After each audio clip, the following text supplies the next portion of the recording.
So, you think you can lie to me, you spineless monk?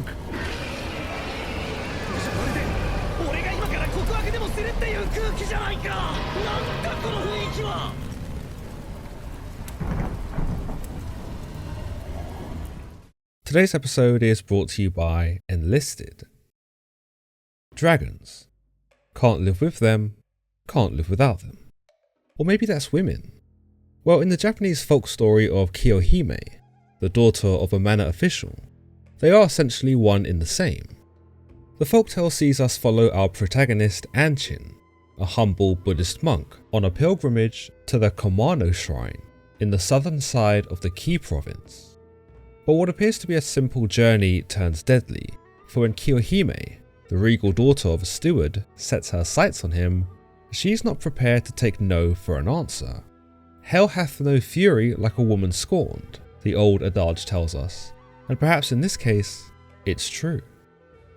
The story was believed to have originally appeared in two collections of setsuwa, setsuwa being an East Asian literary genre that collects myths, legends, and various anecdotes. It has roots in both Japanese and Chinese folklore, with two nearly identical texts existing to detail the story of the ill-fated Anchin.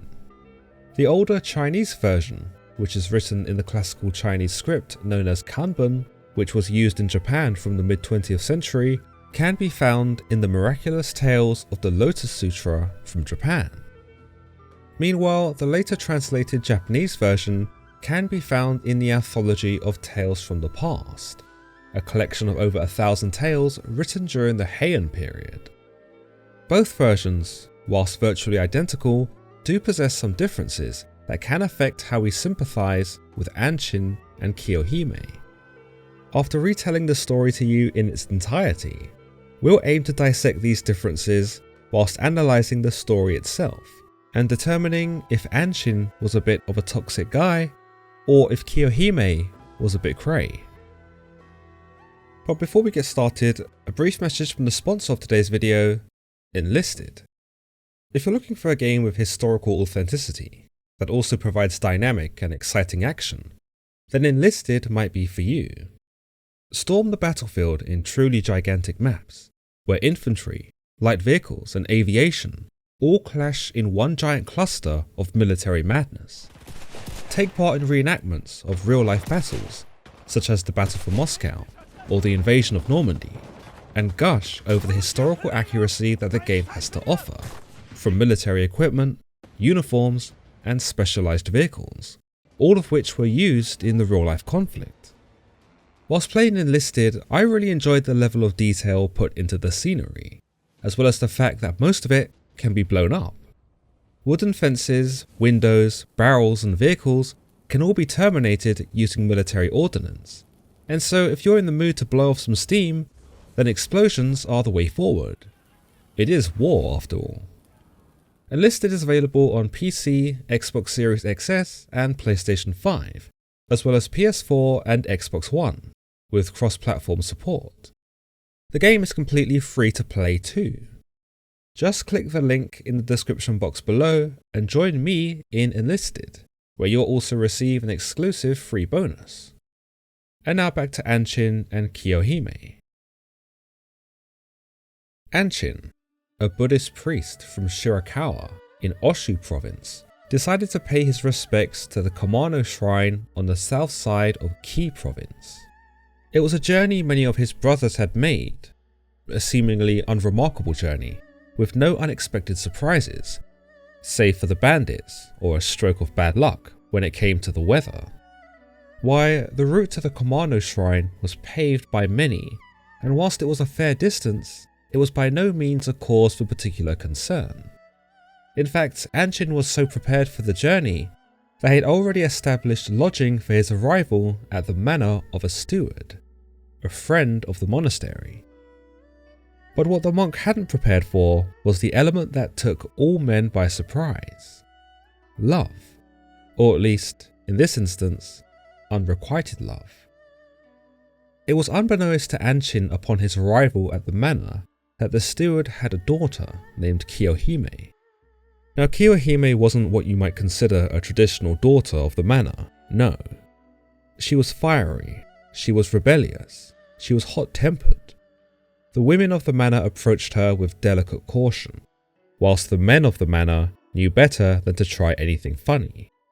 She practiced with the pen and the sword both. She sang as well as she barked orders, and she fought with the same grace as she did when she danced. Like two sides of the same coin, her father had once described her, one part charming and beautiful, the other side cunning and vengeful. No, she was not a woman who could be tamed, and though many had tried, a spirit like hers evaded capture like the wind.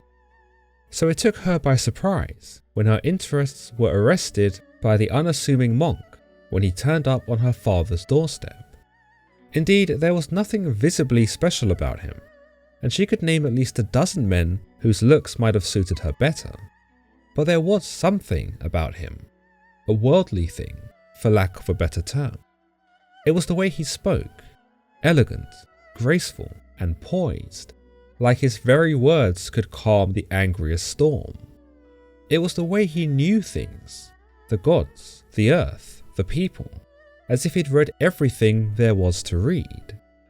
It was the way he looked at her, passion mixed with gentleness, promising something, and yet nothing at all. She couldn't quite explain the yearning in her heart, a feeling so alien and yet so fantastically thrilling that she didn't want it to stop.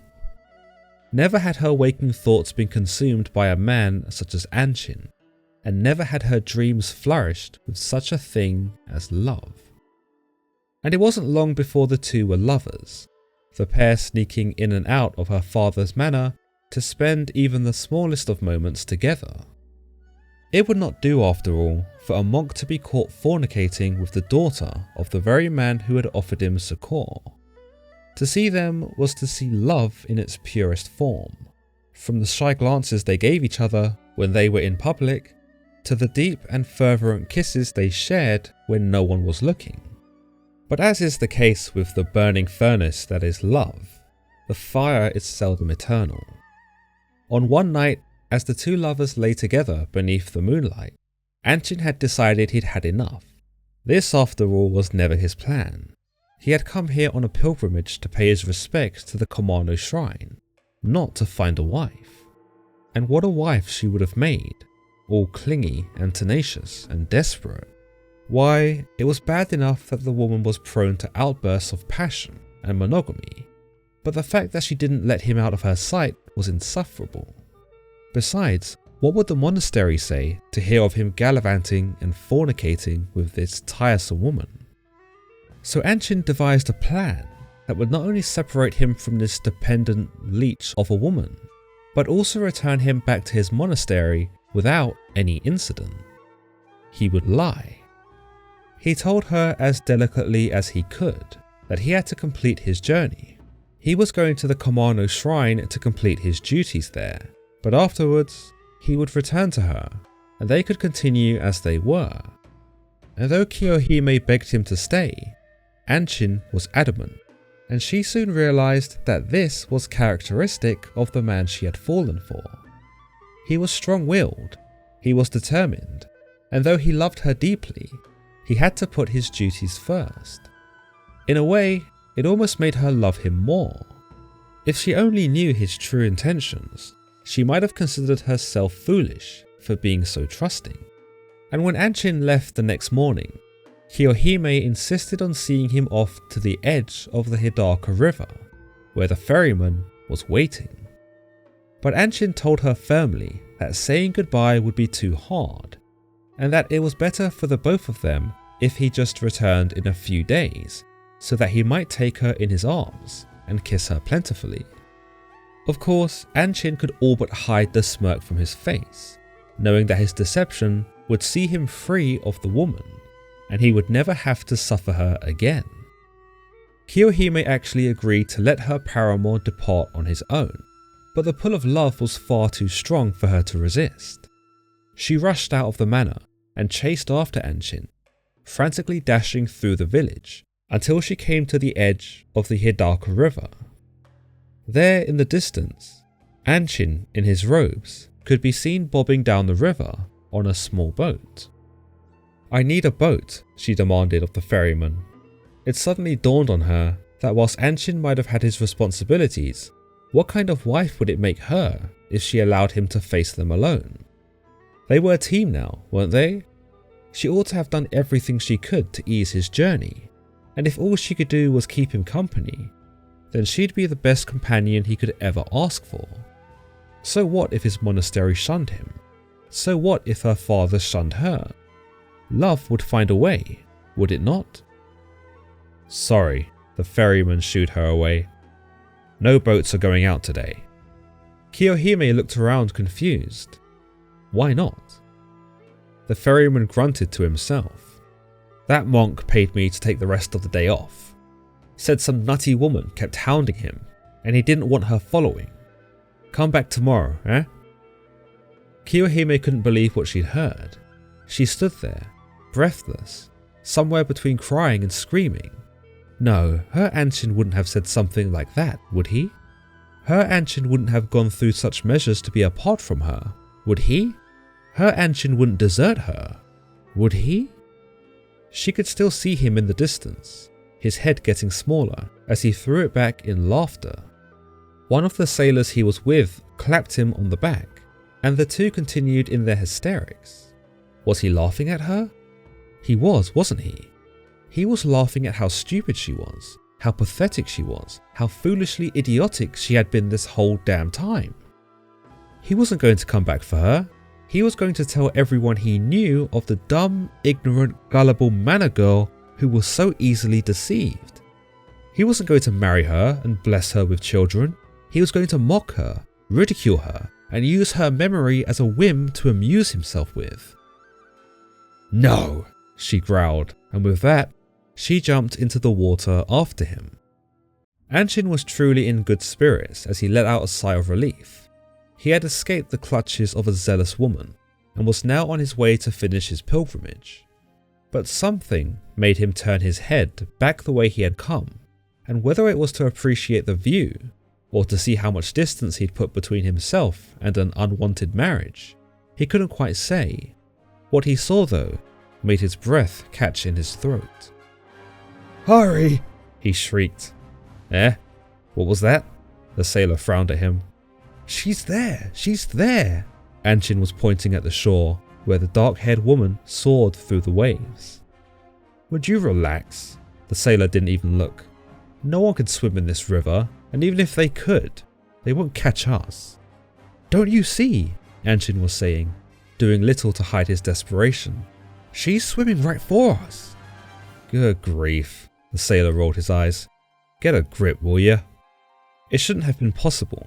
She should have worn herself out by now. The waves should have wrestled against her. The current should have moved her off course. But no, there she was, with strong strokes cutting through the waters, her legs kicking furiously behind her, and her eyes burning red with rage. Then the tide took her. It came out of nowhere. It slammed on top of her, buried her in a foamy, watery onslaught, and wrenched her asunder. She was gone. Anchin didn't dare let go of the breath he'd stored up. Surely, any moment now, her head would burst out of the water, and she'd be on him again, surging her way through the waters, like the shark, having smelled blood. But after a few moments, he found that she did not emerge. Had the wave that collapsed on top of her stunned her and sent her to the bottom of the river? Or had she been knocked into a whirlpool of some kind, sucked underwater, and carried off and away? Was she truly gone? And if she was, why was Anchin suddenly overcome with a certain insidious dread? I think she's dead, Anchin gulped, aware now that his actions had played a part in this woman's fate. "Serves her right," the sailor mumbled. "She shouldn't have jumped in the water." Anchin started to hug himself. Maybe it was the cold of the river, or maybe it was the guilt that came at him on all sides. What would the monastery say to him now? For he had not only fornicated with a woman and lied to her thereafter, but now he'd gotten her killed. But no, he hadn't forced her into the water. He hadn't told her to come after him. In fact, he had literally told her the opposite. No, this wasn't his fault. Yet, why did it feel like it was? The space where she disappeared began to bubble. Anchin lunged to the edge of the boat with such a force that he nearly went over himself. Was she alive? The bubbling only increased, the water itself rumbling with a certain rhythm, before a large shape swam up to the surface. It exploded from the water, dripping like a cloud, its head rearing left and right before releasing a devastating scream. Its wings were wide, you could hear them beating, its tail splashing against the river, causing vibrations that thrust the entire boat forward. "What is that?" the sailor barked, but Anchin could not answer. Why, it was obvious, was it not? Somehow, Anchin knew it was her. Maybe it was the eyes, those same red eyes that had stabbed daggers into him before she went under. Its flesh was pale white like hers, its teeth fixed in a grin that might have been almost friendly if it wasn't for the fire in the back of its throat. Somehow, he knew. "She's there!" Anchin found his voice and started panicking once again. "It's her! She's there!" "Will you stop that?" the sailor snapped. "We've got more problems now than that loony woman you left on the island. In case you hadn't noticed, that's a dragon, that's—" He didn't finish his sentence. 1 minute Anchin was standing there on the deck. The next he was throwing himself overboard as the dragon's fire consumed the entire vessel. How Anchin moved so fast, he'd never know. He hit the water hard, went under at a weird angle, and wasn't sure which way was up until he poked his head out to suck in a breath. He immediately wished he hadn't. The boat was black now, the flames eating away at the wood like a funeral pyre set out to sea. She was there in the air now, screeching something chronic as she readied another mouthful of flame. "No!" Anchin screamed like he'd never screamed before. He started swimming as best he could, splashing more like a child thrown in at the deep end of a local hot spring. When he made it to shore, he ran straight for the temple, dashing through the now panicked streets as she glided after him. "What manner of beast have you brought here, Anchin?" the other monks asked him as they hurried him inside. "Hide me," was all the monk could say. "Please, she's coming, she's coming." "You cannot stay here," the monk said. "Whatever that beast is, it's after you." "Please," Anchin begged. "I'll leave in the morning. Please, just hide me for tonight, and at first light, I'll be gone." The monks did as he said, but with the beast prowling the skies above, there was no chance of escaping this place by morning, if at all. So the monks took pity on Anchin, and they sequestered him under the Bonsho bell of the temple, deeming it to be the safest place in the entire village, and a place that the dragon would not look. But like Anchin, they underestimated Kiyohime, for she knew her monk. She knew where he was hiding, could smell him through the woodwork of the building. With one final shriek, she descended upon the temple and crashed through the roof, throwing herself upon the bell. 7 times she knocked on the bell with her tail, 7 times for the 7 nights they'd spent together. With each strike, Anchin cried, and though he spluttered apologies, pleas and promises, none of them were the words that Kiyohime wanted to hear. And with that, she decided that if she could not have her monk, her Anchin, then no one could. With a great belch, a river of fire flowed from her mouth, and both the bell and Anchin were consumed in flames. There are several little nuggets to take away from the story of Anchin and Kiyohime, if we allow our imaginations to run away with us slightly. As I have done in my retelling, I have attempted to flesh out the characters in a way that gives both certain motivations for their actions, whilst also attempting to create a more intricate narrative. Of course, in doing this, there are advantages and disadvantages. One advantage is that I was hopefully able to convey a story that comprises two characters that elicit sympathy, begrudging, compassion, or even disdain for one character or the other, based on their motivations. The disadvantage to this is that I subtract the audience's ability to decide who is right and who is wrong, and instead guide you into a conclusion that I have already decided. The simplicity of the original folktale allows for the audience to guess at certain aspects, including who is right and who is wrong, because character motivations are not established. We don't know whether Anchin was really an arsehole, and we don't know if Kiyohime was really obsessive. We don't know if Anchin had used Kiyohime and ditched her, or if after rejecting her, she refused to handle it. We don't know if Anchin rejected Kiyohime because he didn't like her that way, and we don't know if Kiyohime loved him as much as I've suggested.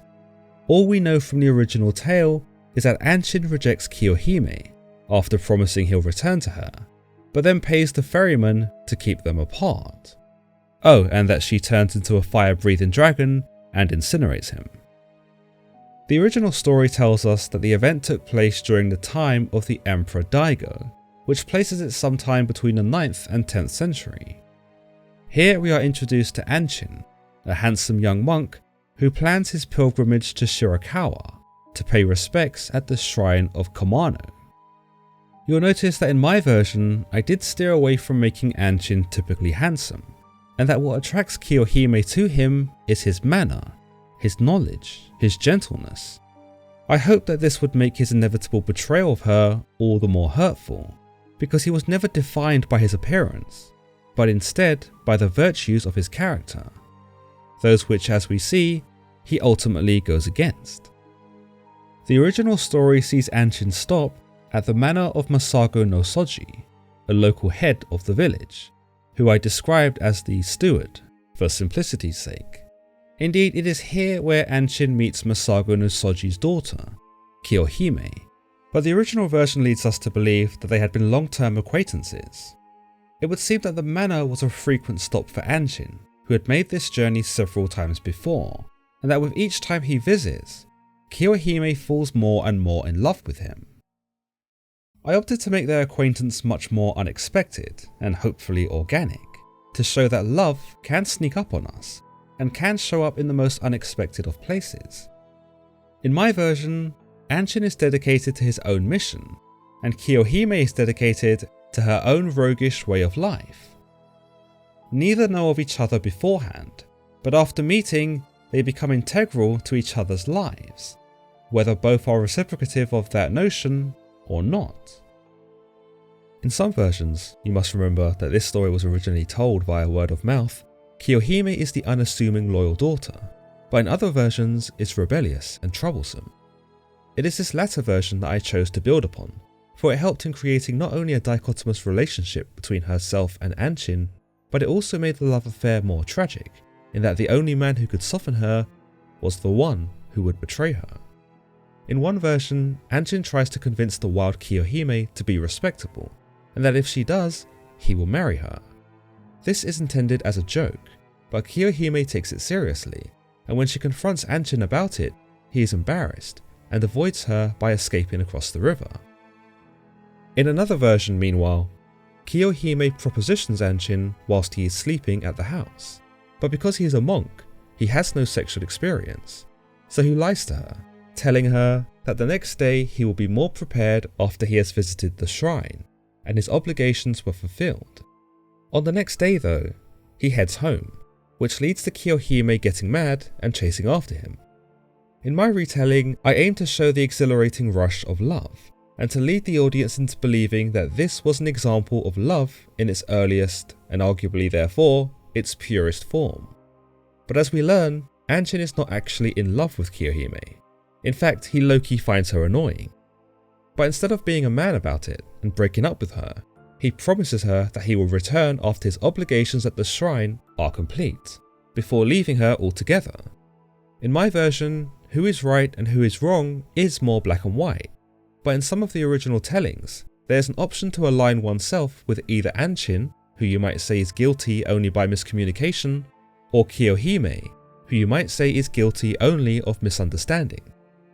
In the original tales, when Kiyohime realizes that Anchin has not returned, she learns from the ferryman that Anchin has paid him not to ferry her across. I am to be a bit more explicit in my version by giving the ferryman a voice and further incriminating Anchin as the villain with his flippant remarks. However, I did stay true to the rage demonstrated by Kiyohime, who actually does jump into the water and turn into a dragon. Anchin's reactions to seeing Kiyohime dive after him are not told to us. I took the liberty of describing his dread and his panic as he asks the sailor to hurry up and create more distance between them. I also thought it was imperative to do this in an effort to create some dramatic suspense, something which is never really achieved in the folk telling. Furthermore, when Kiyohime sinks beneath the waves, and potentially dies, I did take some liberty in providing Anchin with a more human and emotional reaction. He expresses fear that Kiyohime has not resurfaced, and then once he is convinced that she is not coming back up, he's not relieved or jubilant that he has escaped her. In fact, he is guilty. He is a monk after all, and I'm sure that the cost of this young woman's life, regardless of how annoying he found her, would be something he would not forgive himself for. Additionally, there is regret. Maybe he shouldn't have lied. Maybe he shouldn't have been so selfish. Heck, maybe he should have given their love a chance. But this is all cut short with Kiyohime's emergence as the dragon. Once more, we are not supplied with Anchin's reaction from the original tales, although given that he runs and hides, it's obvious that this man was bricking it. I mean, she did become a fire-breathing dragon after all. The original tales see Anchin make it to the Dojoji temple, and the monks there do indeed attempt to help Anchin by hiding him under the Bonsho bell. When Kiyohime finds Anchin, which doesn't take her long, I show her knocking on the bell 7 times with her tail. This isn't consistent with the original versions, where she literally just burns him and the bell without much hesitation. Instead, I hope to show that even in her angry, relentless form, and even after having been lied to by Anchin, she still tries to elicit some kind of response from him. I stated that she knocked 7 times for the 7 nights they spent together, but even after this, the only response she can garner from Anchin is fear, desperation, and sorrow. This is no longer the man she loves, and if it is, she knows he would never love her back, given that now she's literally a dragon. So she kills him. In other variations, some tales conclude that after burning Anchin to death, Kiyohime can no longer live with herself, so she throws herself back into the Hidaka River and drowns herself. But are there any happy endings to this story? Well, this time you're in luck. In one variation, after both Anchin and Kiyohime's death, a priest of the Dojoji temple, where Anchin had met his grisly end, had a dream of a dragon. The dragon could talk, and he told the priest that he was Anchin, and that in death, he too had been transformed into this spectacular beast. Arguably, a metaphor for both his and Kiyohime's unrest. In order to put an end to their suffering, Anchin asks the priest to deliver both himself and Kiyohime from their torment. Upon waking, the priest performed a ceremony in the morning, and it was believed that Anchin and Kiyohime ascended into the heavens, at peace at last. Let me know what you thought about today's episode and whether you're Team Anchin or Team Kiyohime in the comments below. Also, don't forget to check out the sponsor of today's video, Enlisted, available on PC, Xbox Series XS, and PlayStation 5. The game is completely free to play, and if you use my exclusive link in the description below, you'll receive an exclusive free bonus. As always, if you've enjoyed today's episode, then don't forget to give this video a thumbs up, and don't forget to subscribe for more content just like this. Until next time.